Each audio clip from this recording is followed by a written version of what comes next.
ನಾನು ನಿನ್ನ ತಡೆಯಾದ ಶ್ರೀಪತಿ. ಈ ನಿನ್ನ ಸಮಸ್ಯೆಯ ಮಾತುಗಳು ನನಗೆ ಬೇಡ. ಅಗ್ರಜನ ಅಪೇಕ್ಷೆಯಂತೆ ಐದು ಗ್ರಾಮಗಳಿಗೆ ಸಂಧಿಯಂತೆ ನಾನು ಓದದ್ದು ಅದಕ್ಕಾಗಿ ಅಲ್ಲವೇ ಬಿಡುತ್ತೇನೆ. ಈಗ ತಿಳಿಯಿತು ನಿನ್ನ ಅಭಿಮತ. ಅಜ್ಞಾತವಾಸದ ನೆಪದಿಂದ ಅರ್ಜುನನ ತಲೆಯನ್ನು ಕೊಟ್ಟರು. ಈಗ ಈ ಸಂಧಿಯ ನೆಪದಿಂದ ನಮ್ಮೈವರೆಗೂ ಸೀರೆ ನಿಲ್ಲಿಸಲು ಆವರಿಸುತ್ತಿರುವೆಯಾ? ಯಾದವಾಗ್ರಣಿ, ಈ ಪಾಂಡುಪುತ್ರನ ಮೇಲೆ ನಿನಗೆ ಹೇಗೆ ಇಷ್ಟೊಂದು ಆಕ್ರೋಶ? ಭೀಮಸೇನ, ನಿನಗೆ ಎಷ್ಟೊಂದು ಅಸಹನೆ ಐತಿ. ತಾಳ್ಮೆಯಿಂದ ಕೇಳು, ಇದು ನಿನಗೆ ಹೆಚ್ಚಿಗೆ ಸಂಬಂಧಪಟ್ಟ ವಿಷಯ. ಸ್ವಾಭಿಮಾನ ಶೂನ್ಯವಾದ ಸಂಧಾನದೊಡನೆ ಈ ಪ್ರಚಂಡ ಭೀಮನಿಗೆ ಎಂತಹ ಸಂಬಂಧ ಇರುವುದು? ಅತ್ಯಂತ ನಿಕಟವಾದ ಸಂಬಂಧ ಇರುವುದು. ಪರಮಾತ್ಮ, ರಾಜ್ಯಸಭೆಯಲ್ಲಿ ಮುಂದೆ ಏನಾಯ್ತು ಪರಮಾತ್ಮ? ಧರ್ಮನಂದನ, ರಾಜ್ಯಸಭೆಯಲ್ಲಿ ನಿಮ್ಮ ಸಂದೇಶವನ್ನು ತಿಳಿಸಿದರು. ಎಲ್ಲರೂ ಒಪ್ಪಿದರು. ಯಾರು ಒಪ್ಪಿದರು ಪರಮಾತ್ಮ? ಭೀಷ್ಮ, ದ್ರೋಣ, ವಿದುರ ಮುಂತಾದವರು. ಆ ದುರ್ಯೋಧನ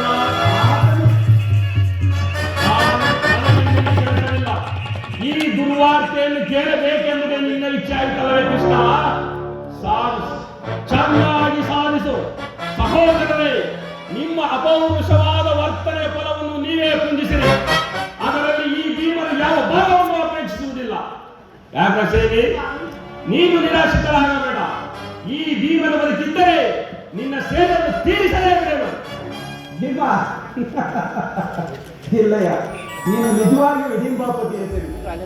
ನಿನಗೆ ಇಷ್ಟೊಂದು ಕೋಪವಿಲ್ಲದಿದ್ದರೆ ಆ ರಕ್ತಸೇನೆಯ ಆಳುವುದು ಹೇಗೆ ಸಾಧ್ಯ?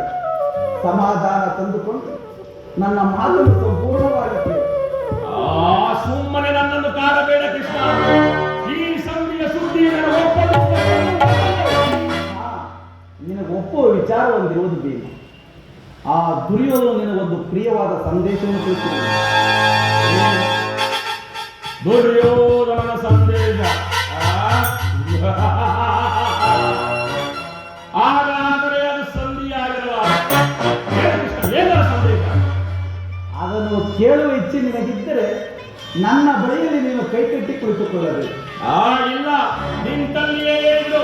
ಇಲ್ಲ, ನೀನು ಕುಳಿತುಕೊಳ್ಳದ ಹೊರತು ನಾನು ಹೇಳುವುದಿಲ್ಲ. ಈ ಪರಿಹಾಸ್ಯ ಬೇಕೆ ಕೃಷ್ಣ? ಇದು ಪರಿಹಾಸವಲ್ಲ ಭೀಮ. ನಿನ್ನನ್ನು ಕಂಡರೆ ನಾನು ಅಷ್ಟೊಂದು ಭಯ. ನಿನ್ನ ಗದೆಯನ್ನು ಸ್ವಲ್ಪ ದೂರವಿಟ್ಟು ನನ್ನ ಬಳಿಯಲ್ಲಿ ಕೈಕಟ್ಟಿ ಕುಳಿತುಕೋ. ಆಗ ನಿನಗೆ ಪ್ರಿಯವಾದ ಸಂದೇಶವನ್ನು ತಿಳಿಸಿದರು. ಆಗಲಿ, ನಿನ್ನ ಅಪೇಕ್ಷೆಯಂತೆ ಕುಳಿತುಕೊಳ್ಳಬೇಕು.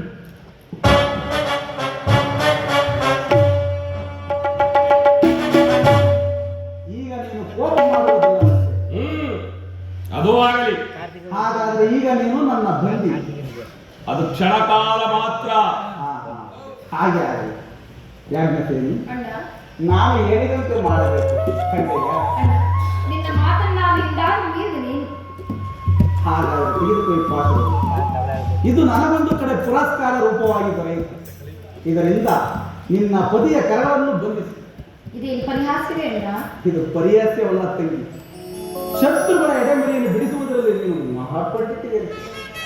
ಅದರಂತೆ ನಿನ್ನ ಪತಿಯ ಕರಗಳನ್ನು ಬಂಧಿಸಲು ಬರುವುದು ನೋಡೋಣ. ಭೀಮಸೇನ, ಆ ಸಂದೇಶವನ್ನು ಕೇಳುವ ಇಚ್ಛೆಯಾಗಿದ್ದರೆ ಪಾಂಚಾಲಿ, ಕೃಷ್ಣನು ಹೇಳಿದಂತೆ ನನ್ನ ಕರಗಳನ್ನು ಬರೆಸಿ.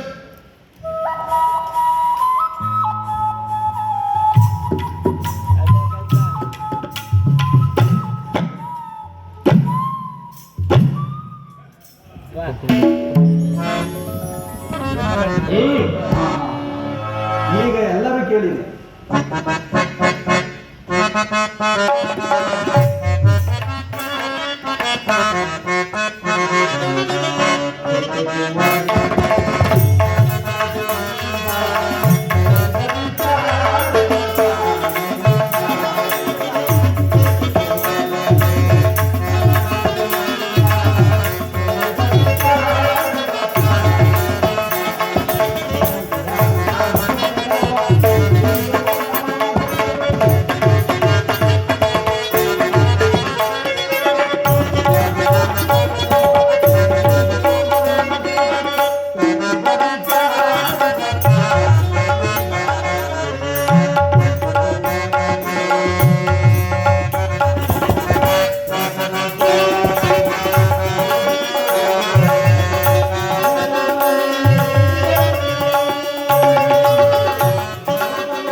ಈ ಭೀಮನನ್ನು ಬಂಧಿಸಿರುವ ಕಾರಣ ಈ ದಿನ ರಾಜಸಭೆಯಲ್ಲಿ ನನ್ನ ಅಂಗಾಂಗಗಳನ್ನು ಬಂಧಿಸಲು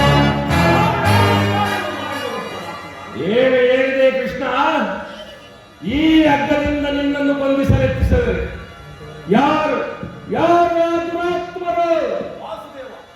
ಹಿಂದೆ ಬಲಿಚಕ್ರವರ್ತಿಯ ಬಳಿಯ ಹೋಗಿ ನಿನ್ನ ಒಂದು ಪಾದದಿಂದ ಇಡೀ ಭೂಮಂಡಲವನ್ನೇ ಆಕ್ರಮಿಸಿಕೊಂಡ ನಿನಗೆ ಇಂದು ಆ ಕುಂದಿ ಕೌರವನ ಸಭೆಯಲ್ಲಿ ಈ ರೀತಿ ಅವಮಾನ ಮಾಡಿದರು ಪಾದಗಳಂತೆ ಹಿಂದಿರುಗಿದೆಯಾ? ಹೇಳು ಹೇಳು ದೇವ, ನಿನ್ನನ್ನು ಬಂಧಿಸಲುವಾದ ಆ ದುರ್ಮತಿಗಳಾರು? ಮತ್ತಿನ್ಯಾರು? ದುರಾಭಿಮಾನಿಯಾದ ದುರ್ಯೋಧನ ಅಭಿಮಾನ, ದುರಾಚಾರಿಯಾದ ಆತನ ತಮ್ಮ ದುಶ್ಯಾಸನು ಈ ಕಾರ್ಯ ಇಂತಹ ಸಾಹಸ ಅವರಿಗಲ್ಲದೆ ಮತ್ತಾರಿಗೆ ಸಾಧ್ಯ? ಪಾಂಚಾಲಿ, ನನ್ನ ಕರಗಳನ್ನು ಬಿಡಿಸು. ಈ ನೀಚ ಕೃತ್ಯದಿಂದ ದುರ್ಯೋಧನ ದುರಾಭಿಮಾನವು ಶಿಖರವನ್ನು ಮುಟ್ಟಿದೆ. ನಮ್ಮ ಪ್ರಿಯ ಬಂಧುವಾದ ಶ್ರೀಕೃಷ್ಣನನ್ನು ಈ ರೀತಿ ಅಪಮಾನ ಮಾಡಿದರೆ ಆ ಧನಂಜಯ, ಇದಕ್ಕೆ ನಿಮ್ಮ ಉತ್ತರ? ಇಷ್ಟು ಮಾತ್ರವಲ್ಲ, ಆ ದುರ್ಯೋಧನ ನಿಮ್ಮ ಸಂಧಾನಕ್ಕೆ ಕೊಟ್ಟ ಉತ್ತರವನ್ನು ಕೇಳಿ. ನೀವು ರಾಜ್ಯವನ್ನು ಬಯಸುವುದಾದರೆ ಅದು ದೊರಕುವುದು ಅಸಾಧ್ಯ. ಶಸ್ತ್ರಾಸ್ತ್ರಗಳ ಆಸ್ಥಾನದಲ್ಲಿ ವೀರರತಿಕರ ಘೋಷದಲ್ಲಿ ಹಾಗಾದರೆ ಈ ಸಂದೇಶಕ್ಕೆ ಉಳಿದಿರುವುದೇ ಒಂದೇ ಉತ್ತರ, ಅದು ಯುದ್ಧ. ಪಾಂಚಾಲಿ, ಕೃಷ್ಣ, ನನ್ನ ಕರಗಳನ್ನು ಬಿಡಿಸು. ಅಗ್ರಜ, ಧನಂಜಯ, ಬೇಡ, ಯಾರು ಬಿಡಿಸುವುದಿಲ್ಲವೇ? ಬೇಡ, ನಾನೇ ಬಿಡಿಸುತ್ತೇನೆ.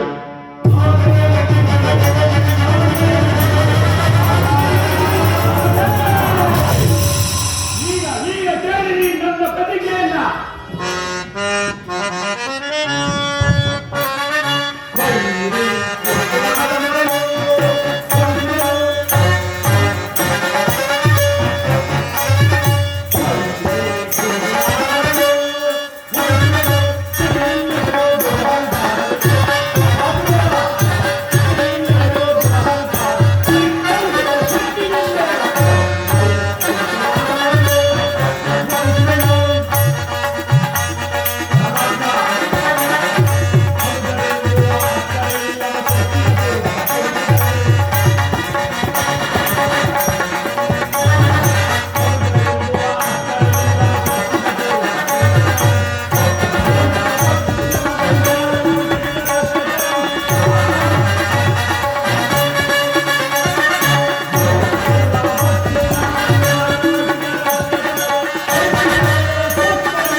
ನಾರಾಯಣ ಭಯಂಕರವಾದ ಯುದ್ಧದಲ್ಲಿ ಆ ಕೌರವರ 99 ಮಂದಿ ಸಹೋದರರನ್ನು ಸಂಪೂರ್ಣ ಮಾಡಿ ಆ